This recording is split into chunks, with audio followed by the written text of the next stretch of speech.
Greetings, friends, and welcome to a Saturday episode of Countdown to His Coming.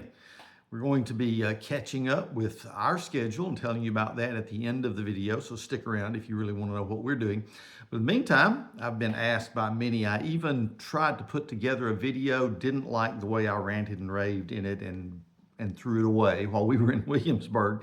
But in response to the election of Zohran Mamdani as mayor of New York City. Well, what's interesting is I'm glad I put that off, because watching the ripple effect of that spread across the country has been most interesting. And to watch the ignorance of people who just don't have any idea what's going on. Criticizing Donald Trump, for example, for calling Mamdani a communist, saying, oh, he's not a communist. Don't you know the difference between communism and socialism? Don't you know the difference? Marx himself said that socialism is just the highway to communism. It's how you get there from here. And many others have talked about its connection, and yet we seem to be ignorant of that fact and ignore through history the millions of people who have been killed because of this transition from socialism to communism.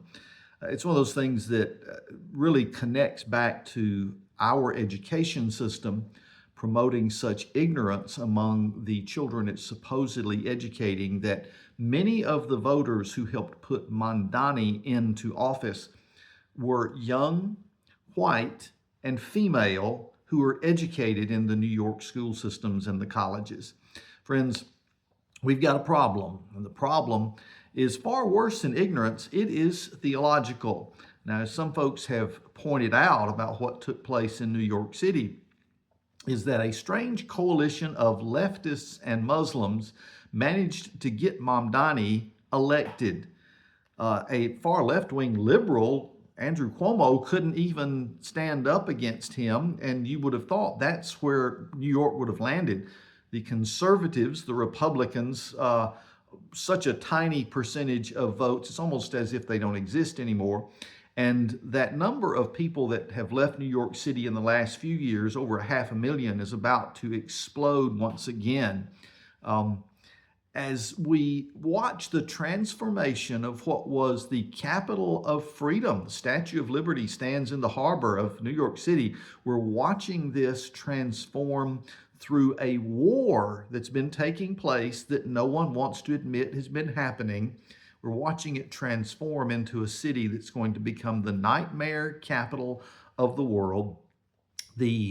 I would say, because of the United Nations, the home of the beast, the system that's trying to put down all real freedom that comes from a Judeo-Christian worldview and replace it with a view that most of you would think is impossible to happen in America, and that's the view brought by Islam. Well, as these things happen, here's a reminder, it's a true statement. Immigration without assimilation is invasion. And that has been the tactic now for some time. Don't you think it's a little bit ironic that what happened on 9/11, an attack by radical Muslim terrorists on New York City, resulting in over 3,000 deaths, that just 24 years later, New York City elects a Muslim mayor? Does this even make your radar? Do you understand why this happened? Well, you know, we're like a lot of those mamby-pamby Christians who just keep saying, don't worry, there's nothing to see here. Just hang on, we're going to be just fine. Just remember that it's okay to have, and this is one of the reasons I'm not a Mark Dever fan. He tweeted back in 2017 how, oh, he was just so wonderful. I'm a Christian, but I'm happy to have liberals and Muslims in our government. Do you really not understand where your government goes if that's the case? Apparently not. And because of that, we're watching cities like New York fall. Matter of fact, some people have actually said in interviews, New York City has fallen. And if you want to know where it's going, look across the pond to London. Yes, Sadiq Khan gave congratulatory message to Mamdani on being elected mayor of New York City. What foreign mayor ever congratulates someone elected as mayor in a city in the United States? Well, one who's following the same plan that's been demonstrated in history literally since the time of Muhammad. Muhammad played this out very well as he was creating this religion we call Islam, when he, after years in Mecca, only had his family members, a handful of other folks around him, about 80 people, who were rejected left and right by the Jews and the Christians there in Mecca. Instead, he immigrates to Medina, and playing the form of an immigrant, goes in, plays his cards right, builds an army, ends up taking over Medina, and then, of course, comes back to Mecca. And it's amazing how often this same plan has been played out over and over through the centuries. Folks, Islam has always been a religion of the conqueror.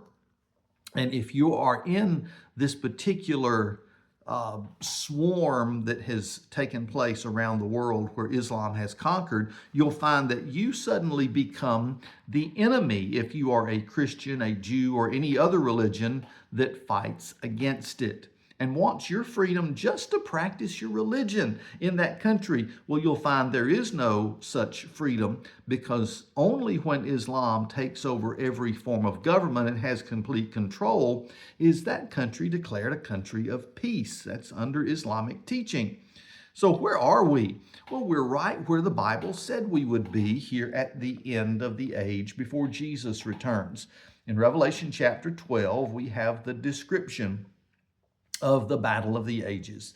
The battle between Satan himself, described as, of course, a dragon, who doesn't like this woman that's about to bear a child. The woman is Israel. And if you've ever read one of the so-called commentators that says anything else than that, just throw that away, because it's so obvious. Israel is the woman in the 12th chapter of Revelation that bears a child that is the Messiah, the child that is taken up to God. He's the one who, it says in verse 5, is going to rule all the nations with an iron rod. And her child was caught up to God and to his throne. And here's the picture of not only the coming of the Messiah, but his ascension into heaven. And on the flip side of that, what happens? Satan, who is still around, doesn't like the woman, and thus we've seen this pattern. It was a pattern that's even in the Old Testament, the pattern of anti-Semitism, the hatred of the Jewish people. It has continued throughout the ages, and as she flees into the wilderness where she has a place prepared by God, it says, then he continues to come after her to attack her. As you read through the rest of this chapter, remember how it ends. Some of our Christian friends are like, this has nothing to do with us. This is only about the Jews. No, you do not understand. Satan hates everyone who's a part of this family led by the Jewish Messiah, Jesus Christ. And so where do we see things at the end? Verse 17. So the dragon was furious with the woman, that's Israel, and went off to wage war against the rest of her offspring, those who keep the commands of God and hold firmly to the testimony about Jesus. You can't escape this, friends. You're a part of this warfare, whether you like it or not. It's what's going on around us. And again, remember, every human conflict is theological. If you think there was nothing theological about what went on last Tuesday, I'm sorry, friends, get your head out of the sand. That's exactly what was going on.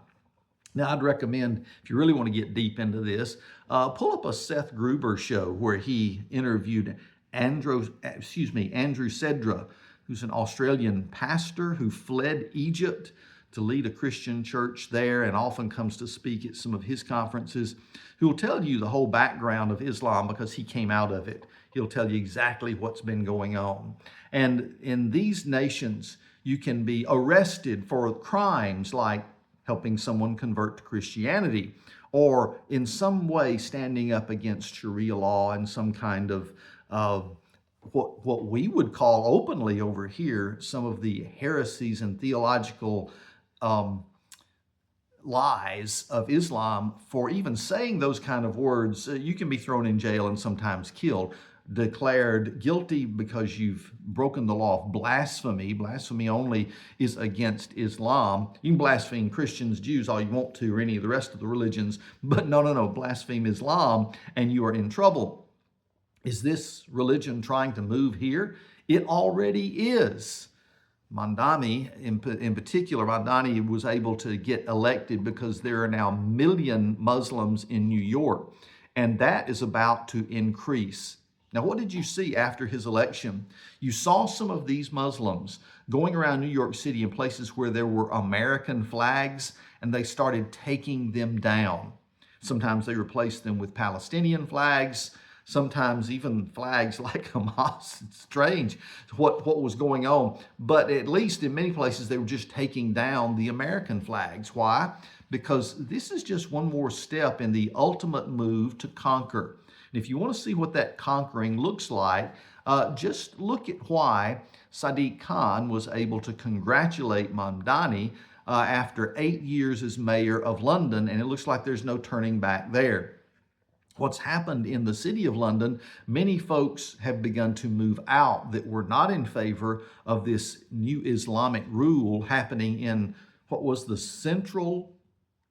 capital of the British Empire. Give me a break. To move in here and to take over is just amazing. Have you watched some of the videos of the marches and the demonstrations and the celebrations that Islam has in the streets of London? Because more and more of the other folks like us, move out of London. They're able to move in through the radical immigration policies that Britain embraced, moved more Muslims in. There is no chance now that London is going to turn back outside of a civil war. And many of the people now in charge of the major governmental functions in and around London all are Muslim, have Muslim names. And that's why you've had certain things happen in London. Now, hang on. You want to see this happen in America? This is how it takes place. So that there are now hate crimes that, are built around Islamophobia, of course, things of that nature. So that right now, on average, about 30 people per day are being jailed for posts, okay? They posted something on a social media website or something that somebody doesn't like, and they're being put in jail. By the same token, we've had something take place over the last few years, this rise in rapes, most being done by Islamic young men who are encouraged by their own description of what happens when Islam takes over a country, to be able to consider these non-Muslim women as their property. And over again, these are happening. Sometimes they get prosecuted, sometimes they don't. Sometimes they don't get reported. And over again, from the police reports, the most common name of any of the people raping these women in London, in this part of England, is Muhammad.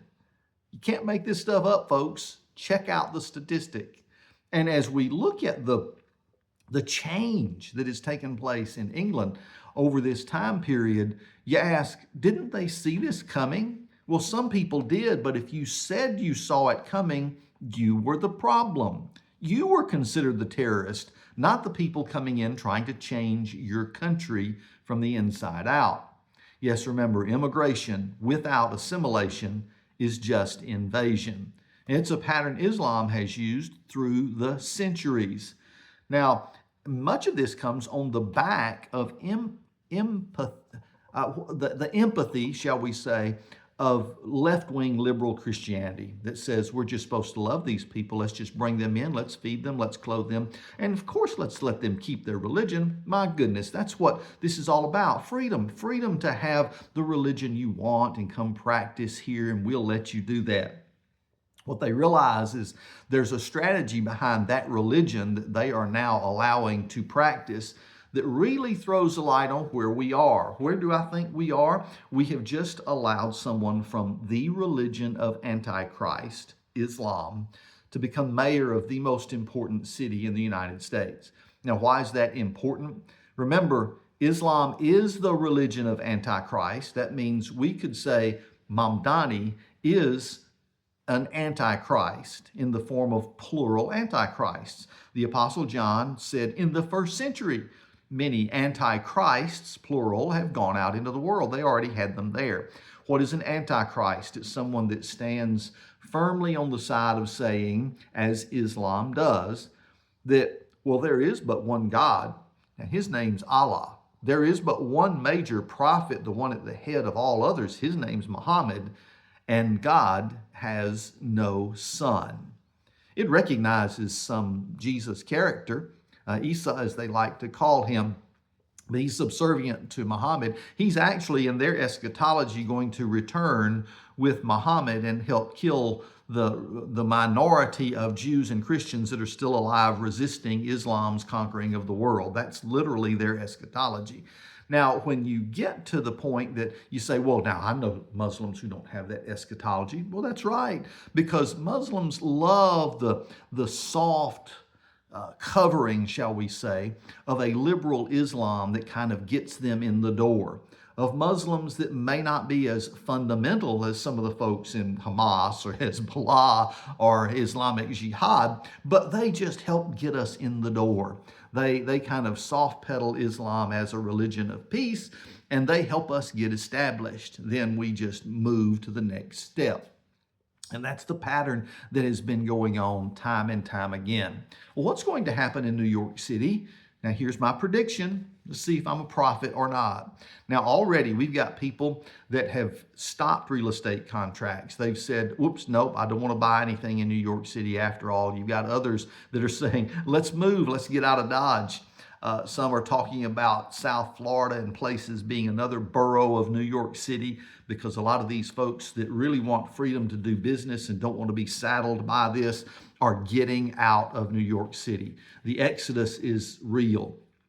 In particular, you've seen folks respond to it. Just this week, the governor of Tennessee made a great post in which he touted his state as the best place to start a new business. And he said, if you're trying to get out of New York and you want to start a new business, come on down to Tennessee. We're the place for you. There are other folks saying, now, wait a minute, we're full. We're full from people that fled California and New York earlier. We don't want you here, especially if you bring your New York politics with you. But, you know, keep in mind, most of the folks trying to flee New York now are going to be the ones in the minority in their political views. Some of these are very good people. They're outstanding business owners, and some of them are the richest, the ones that Mamdani thinks he can tap to fund all these crazy ideas that he's got. It's not going to work well for them. They are going to leave. His tax base is going to shrink. And as he tries to implement all these crazy things that he's been pushing, that quite a large number of folks in the electorate bought into, we're going to have practically free groceries, and he's going to stop the rise in rents and all look what Mamdani's going to do. He's going to give us stuff. He can make promises all day long, but guess what? It depends on other people's money for that to happen. And those people are fleeing New York City already this week, left and right. What's it going to do? It's going to create a crisis. And that crisis is going to be something that some politicians will try to offer a way out of, or try to temper so that we can, somehow make New York City survive. We can't do without New York City. New York City's got to survive. It can't go bankrupt. And so this tension is going to be coming up here over the next few years. And ultimately, the failure of this particular elected mayor, whether he gets to stay or not, is going to be blamed on someone else. Well, the reason he failed is because you wouldn't support it. You Christians and Jews should have gotten behind him and allowed him to make things happen and provided all the money for all these crazy plans. No, that's not what's going to happen. So what is going to happen? Now, what took place in London is similar to what could happen in New York. As people begin to leave, even walk away from properties, there's a group of folks that have long funded these kind of operations. It's a worldwide, some relate it to almost the black horse of Revelation. It's the economic background of conquering other nations through so-called Muslim charities that will do things like, look, we need to raise money because we have Muslims that are homeless and need a place to live. And where does some of that money end up going? Well, it'll go into cities like New York, where all of a sudden real estate prices start coming down. There are empty places to live, and they will be purchased by groups who will then bring in even more Muslim immigrants so that the population continues to rise. And once there is such a significant Muslim population in New York City that they can take more full control, you'll notice one by one, Muslims will be put in key positions of leadership. And before long, they will have an enclave that they totally control. You say, well, that couldn't happen in America. Friends, already has. You've got an area of Michigan and an area of Minnesota that have already played this out. And thus, we have a couple of the squad members, yes, in Congress, representatives with these radical anti-Semitic ideas that are just nuts. And it makes you think, why would anybody elect somebody like that to go to Congress? All you have to do is watch the plan that has allowed them to take over slowly but surely certain neighborhoods, certain districts, and now they can send people to Washington to begin to change the very structure of our nation. You think that this is something that, well, this is not like a real war. It doesn't, have armies attacking across our borders. Oh, yes, it does. It's just those armies don't have tanks and planes yet, but they've been infiltrating for a long time. And the war that has been initiated on 9/11, that was the first salvo.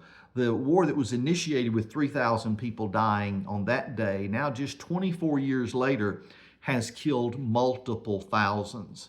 Some of you remember me sharing the illustration of how in the Vietnam War, we lost somewhere in the neighborhood of 58,000 people over extended years in Vietnam. Now, in 1 year's time, it was just during the Biden administration, we had the first year that we exceeded 100,000 overdose deaths in America. A lot of that largely coming from fentanyl and other drugs that are being both smuggled into our country or put together close by in Mexico and then smuggled into our country and are killing people left and right. It's a war that nobody wants to admit is going on. And now the war has gotten to the point that we who are Christians, who are believers in Jesus Christ, have had the attack coming from the strangest of places, a lot of it from what's called a left wing of Christianity. We've got some of these folks even in the Southern Baptist Convention. Yes, trying to say that, oh, wait a minute, the real enemy is not these immigrants that are coming over here with an agenda to conquer our nation. No, the real enemy is you. If you have these ideas that this nation should in some way, shape, or form be Christian, that makes you a Christian nationalist. Ooh, now that's the new bad word. And so if you do some of those things like we have done for years, like have a vacation Bible school and have your kids do a pledge of allegiance to the flag and then to the Bible and to the Christian flag. That's one of the many signs and signals your church might be Christian nationalist. We are told that if you have a pastor that tells you to apply the Bible to your everyday life and especially your politics, your pastor's a Christian nationalist. You need to either kick him out or you get out of that church because we don't want Christian nationalism. This is the ultimate terrorism in America. And this picture being painted just opens the door even wider for the ultimate conquerors to show up. You know, as we get to the end of the book of Revelation, go read the 18th chapter and ask yourself, because number one, Babylon, the original Babylon, is gone. It's nothing but ruins in a desert, pretty much as the Old Testament predicted it would be. But that title has been transferred on, and prophetically it could mean a number of things. What is this Babylon that is destroyed in Revelation chapter 18? Read about it and read about how it's destroyed in 1 hour, over and over again. John saw that. It was an instant destruction. And ask yourself, what city could it be talking about, and why would it be destroyed as the hand of God's judgment comes down in the end? Well, that's a good question. I won't give you all the answers right now, but I think it's worth checking out. Folks, you've got to realize something. If you've fallen for liberalism, liberalism is the pathway. You're the pathway, not the goal. You think that your ideas, your wonderful expressions of LGBTQ plus ABC, whatever theology is, this is where we need to be. You're just useful idiots being used by the ultimate winner of all of this, and that's Islam. Strange bedfellows they are, because in Islam, the one thing that you can be sure of is if you practice that kind of lifestyle in some of the nations where Islam is in control, you will be either jailed or killed. And yet you've managed to get together because you've got a common enemy. That common enemy can be summed up simply as the Judeo-Christian conservative bloc in America. They're what stands in your way of total control of the United States of America. And moving there is to move down a pathway first of liberalism and now socialism, where you begin to hand over control of everything in your country to some kind of, they've had the No Kings protest, but ultimately you hand everything over to some kings who claim they're going to give you this form of government that's going to just bless everybody. Read your history. It's never blessed anybody. It's always brought death and destruction. Well, guess what, friends? We started the process this past week with the election of Mamdani in New York City. Read the playbook. It's not a secret. The Muslim Brotherhood has put it out, a manifesto that describes how we go into nations and conquer them one step at a time, and it always begins with immigration. It always begins with that infiltration that ultimately allows them to have the power to begin to change things. This is how we conquer America. Someone has put it this way: wokeism is just the wrapping around radical Islam that's on its way here. Well, friends, as we get to these things that have happened, I could go on and on about some of this. I'm just going to stop. You need to be on your guard and recognize that we do not live in a nation that is free by accident. It was planned. It was laid out by forefathers who gave us a constitution, and they were emphatically Christian in their backgrounds. They did not suspect that we would have to be fighting this kind of battle at this time in history. They couldn't have foreseen it. But yet, as we're at a 250th anniversary of our nation coming up, we are fighting the battle for our very lives and the ability to be able to share the gospel freely, even in our own nation. Well, that having been said, let me just say how good it is for us to be back home in Inman, South Carolina, and we're looking forward to yet being back on the road again tomorrow. I'll be preaching at the First Contemporary Missionary Baptist Church in Hendersonville, North Carolina, in the morning, and then we'll already be packed to head to Greensboro, North Carolina for the State Convention of North Carolina Baptists. We'll be there through Tuesday night and leave on Wednesday to get back over here.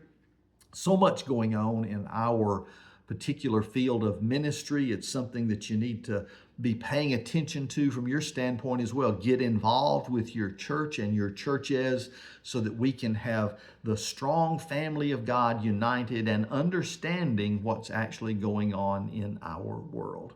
Hey, God bless you. I'll see you again next week, especially on Monday when we wake up in God's Word.